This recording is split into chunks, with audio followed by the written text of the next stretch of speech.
When I'll go back to Daniel again, and that's kind of when a good foundational book is Arthur C. Wallace's God's Chosen Fast, which comes from Isaiah 58. Is this the fast that I've chosen? And the Lord begins to describe the fast that he's chosen is not religion. It's not for people to brag or boast. It's so that burdens can be lifted and chains can be broken and light comes and people hear from God. So one of the things that Wallace discusses in God's Chosen Fast are these three areas: the partial, the normal, and the absolute fast. Right. So the partial fast is what we think Daniel was a partial fast. We think Jesus was on a normal fast because he ate, but it doesn't appear that he drank water. Right.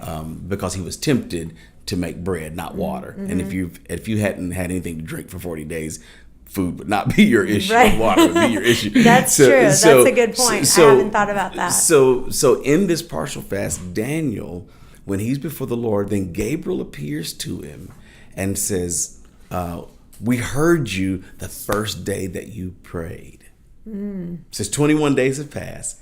He says, we've heard you the first day that you prayed. Wow. What it says to us is that God is not struggling to hear us. And when we pray, it doesn't force God to hear us. When we fast, it doesn't make God hear us. Fasting is not some negotiation with God. I'm going to fast. I tell our folks all the time, if your attitude is, I'm going to fast until God answers, I said, you may die of starvation. Well, and you know what? There's a great story. I love the story of David when he actually had sinned with Bathsheba and his son was dying.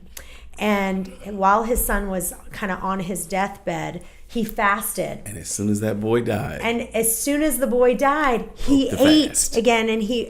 But I think what that fast allowed him to do was to be not, I don't want to say okay, because you're never okay if your child passes away. But it gives you that strength to be able to handle things when God says no. Absolutely. Because he's going to say no sometimes because it's not what's best for you. But it gives you the strength to be able to handle what's about to come.